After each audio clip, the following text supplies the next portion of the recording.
You ever notice something funny about life? Some people don't even look young because of their skin or their body. They look young because of their energy. Like, they walk into a room and suddenly the whole place feels like it just drank cold water on a hot day. You know that kind of person. They laugh at small things. They don't take everything personally, even when life is clearly not cooperating with them. They still somehow find a way to smile, like, "Ah, well, we move." And then, on the other side, you see someone who is technically young, but their face already looks like they've attended 3 unnecessary meetings today.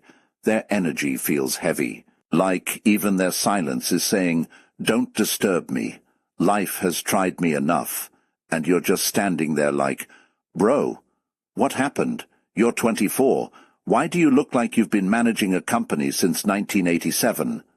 Now what's going on? Why do some people stay light, playful, almost like life is a small joke they're learning to enjoy, while others slowly feel like life is pressing them down like a stubborn mattress that refuses to bounce back?"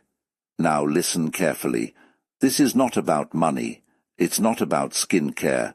It's not about good genes. And it's definitely not about pretending to be happy all day like a broken radio saying, "I am fine, I am fine," while everything inside is negotiating peace talks. No.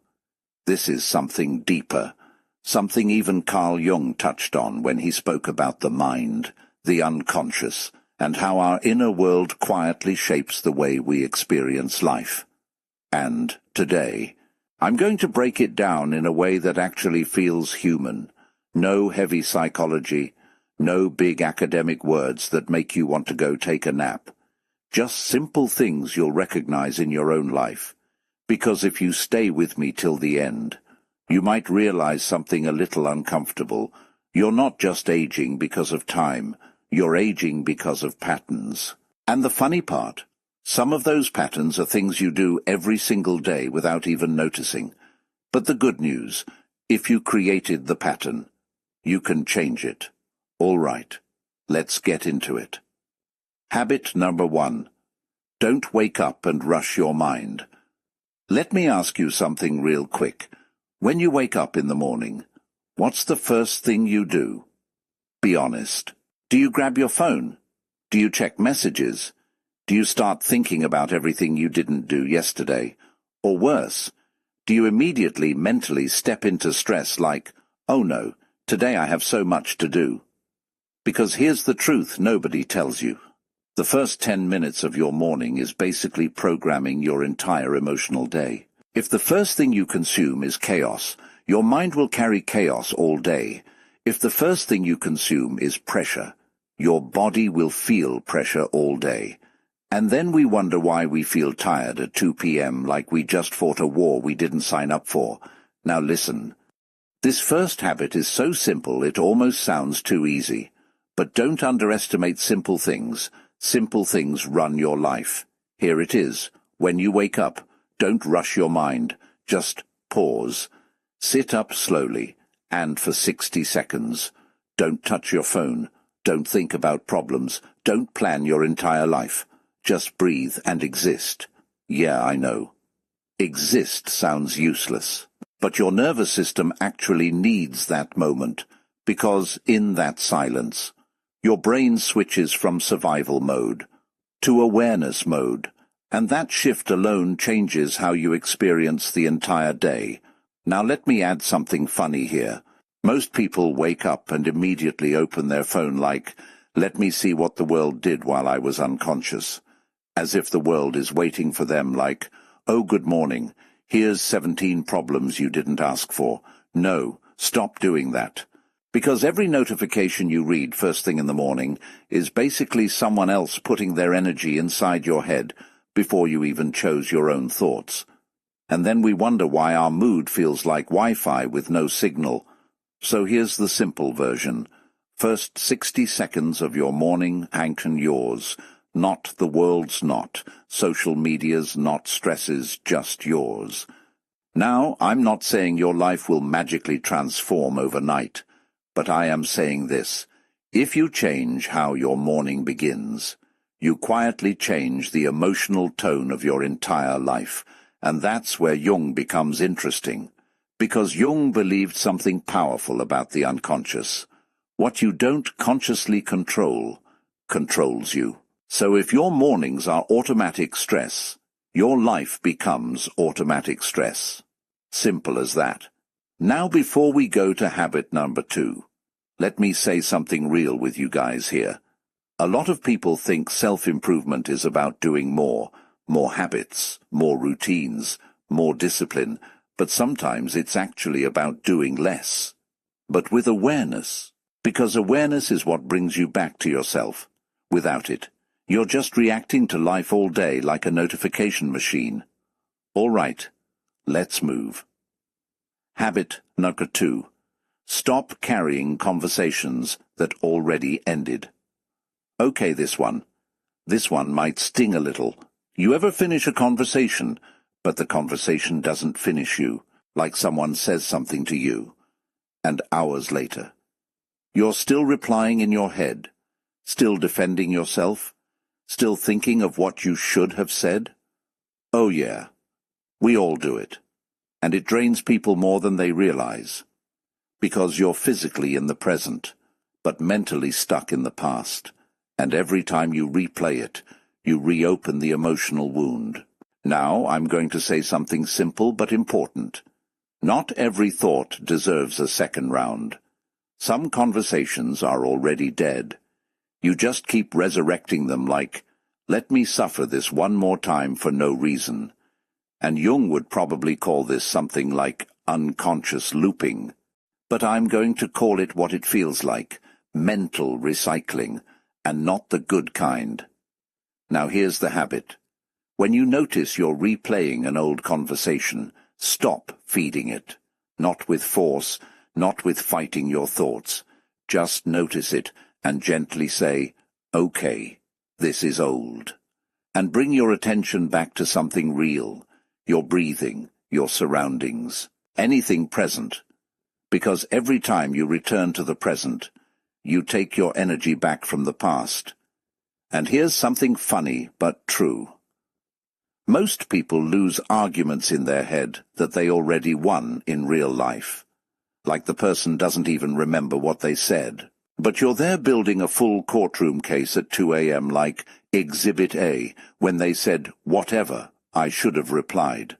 No, let it go. You're not a lawyer for past conversations. You're a human being trying to live today, and when you stop carrying those invisible conversations, something very interesting happens. Your mind gets lighter, and light minds age slower. Not physically, maybe, but emotionally. Yes. Habit number 3. Stop living in mental noise all day. Let me ask you something. When was the last time your mind was actually quiet? Not asleep, not distracted, but just quiet inside. For most people, that moment is rare. Because even when nothing is happening, something is still happening in the mind, planning, worrying, replaying, imagining arguments, imagining future problems, imagining conversations that haven't even happened yet. It's like your brain is a radio that never fully turns off, just keeps changing stations. And here's the funny part. People think they are thinking, but a lot of the time, they are just looping, not deep thinking, just noise, and that noise is what makes life feel heavy. Now I want you to imagine something for a second. Imagine your mind is like a room, and every thought is like someone walking in and talking. Now ask yourself honestly, would you let 20 random people stand in your room shouting all day? No, you'd lose your peace in 5 minutes. But that's exactly what we do mentally. We let every thought stay. We argue with it, we entertain it, we feed it energy. And then we say, why am I so tired all the time? Now listen closely. This is where the wisdom of Carl Jung becomes powerful. Jung believed that what you don't become aware of in your mind eventually controls your life from behind the scenes. Meaning, if you don't observe your thoughts start driving you. And that's when life starts feeling like it's happening to you instead of through you. Here it is. During the day, pause and notice your thoughts, without joining them, not fighting them, not analyzing them. Just noticing like, oh, there's worry again. Oh, there's overthinking again. Oh, there's me arguing with someone who is not even here again. And then gently return to what is real. Your breath, your hands, your surroundings, even just what you're doing in that moment. That's it. No drama, no spiritual struggle, just awareness. And something very interesting happens when you do this. Your mind starts slowing down on its own, because thoughts lose power when you stop feeding them attention. And let me make this more real for you. Have you ever noticed how overthinking usually feels important, but later turns out to be completely unnecessary? Like your brain will say, this is serious, this is urgent, this is a big problem. And then 2 days later you're like, why was I suffering over this again? Yeah, that's your mind playing tricks, not because it's evil, but because it's untrained, and this habit slowly trains it. Look at what we have so far. Morning awareness, letting go of mental replay, quieting internal noise. Do you see the pattern? It's not about adding more to your life. It's about removing what's unnecessary inside your mind. Because peace is not something you get.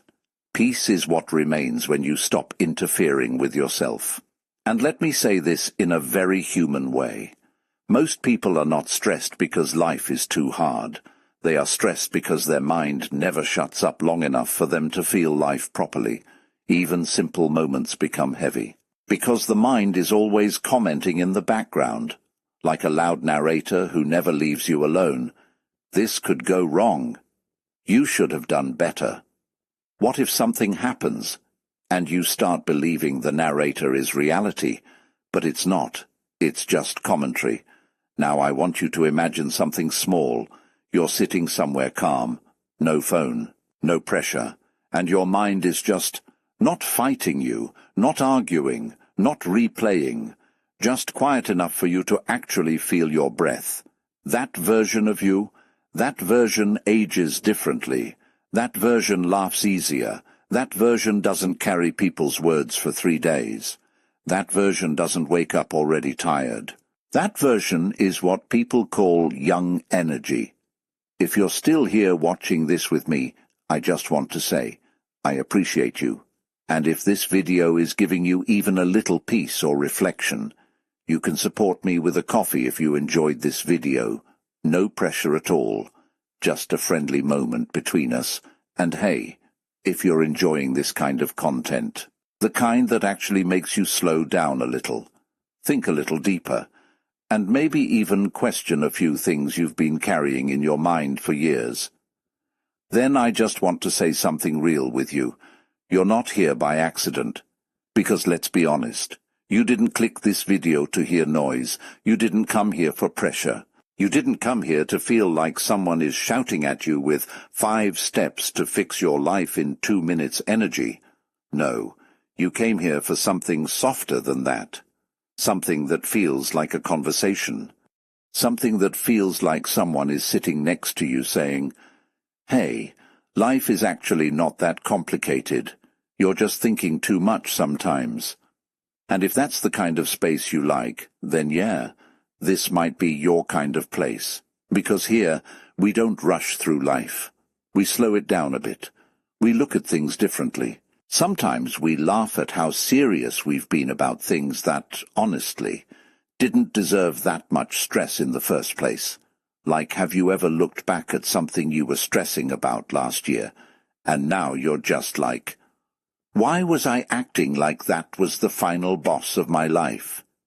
Yeah, that's life. So if you enjoy content that gives you that kind of reflection, that makes you breathe a little, that makes you feel lighter instead of more pressured, then go ahead and hit that subscribe button. Not because I'm trying to force you into anything, but because this space might genuinely fit you. And let me say it in a simple way. You don't need more noise in your life. You already have enough of that. What most people actually need is a place where their mind can slow down for a moment. A place where they can think without feeling rushed. A place where life doesn't feel like a competition for attention every 5 seconds. And that's what we're building here. Nothing too complicated, nothing too loud. Just real conversations. About real human experiences. And hey, if you do decide to subscribe, I won't act like it changes your life instantly or anything dramatic like that. But what it does mean is this. Whenever you come back here, you'll find something familiar, something calm, something that doesn't demand anything from you, but still gives you something to think about. And that matters more than people realize. Because in a world where everything is fast, even one calm space can feel like a reset button. So yeah, if you're feeling it, go ahead and hit that subscribe button. And don't forget to turn on the bell. Not in a stressful way. Not like, oh no, I must click this or I will miss my destiny. No, just so YouTube actually lets you know when we drop the next one. Because, trust me, we're just getting started here. There's a lot more we're going to talk about the mind, about habits, about why people feel the way they feel but can't always explain it, and about how to actually live a little lighter in a world that keeps trying to make everything heavier than it needs to be. So stay close, and I'll see you in the next one.